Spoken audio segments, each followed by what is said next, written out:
The debate over whether Christchurch needs a covered stadium has reignited after consecutive low turnouts for two of the Crusaders' biggest games of the year.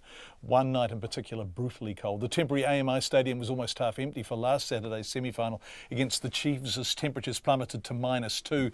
Even fewer turned out the previous weekend for the side's do-or-die quarter-final against the Highlanders. Rain made conditions miserable. Conan Young, who was amongst the 10,000 fans who braved conditions for that game, reports. After a standout season from the Crusaders, the stage was set Saturday night for a semi-final showdown with Super Rugby superstars, the Chiefs. But for a second weekend in a row, the weather got in the way. Instead of it being a sellout, only 13,000 fans braved the below-zero night. One of those not put off by the cold was 87-year-old Dennis Young, who rugged up with his trusty sheepskin-lined jacket. I bring it out in bad weather, and it qualified. So, should we have a look? Yeah, Do you want to show us? Sure.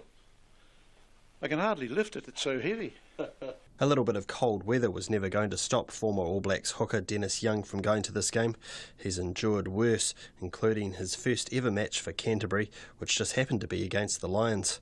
He was given the job of marking that side's hooker, who was also their captain, an experience he describes as frightening. But even this hardy soul believes it's time for the city to have a covered stadium. Even with his sheepskin jacket, he says being out in the open was not much fun on Saturday night. Well, I was cold and worried at half-time because we hadn't had a lot of the game, really, in our half. Well, it was all in our half, sorry, but nothing much in our favour, but it developed, and by the time the final score came around, I was quite happy.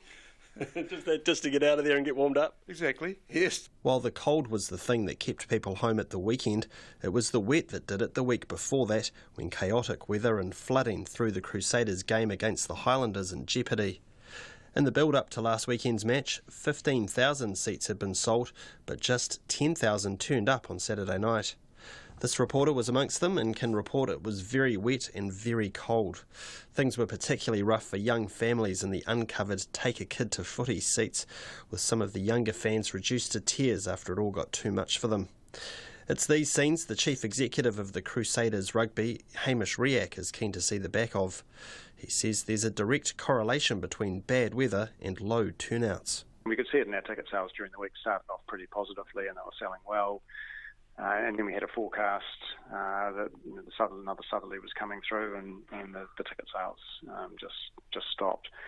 So we know that it was people thinking about the weather and thinking about their experience at the stadium. He says the last 2 weeks are proof that the city needs a covered stadium, even if it does not turn a profit. One of the frustrations that we often have with conversations about stadia or multi-purpose arenas is that they're expected to be economically viable, but no one expects, the town hall or the art gallery or your big public park in the middle of the city to have an economic return. The Christchurch City Council is committed to building a new stadium at a cost of $250 million, but this has been put off until 2025.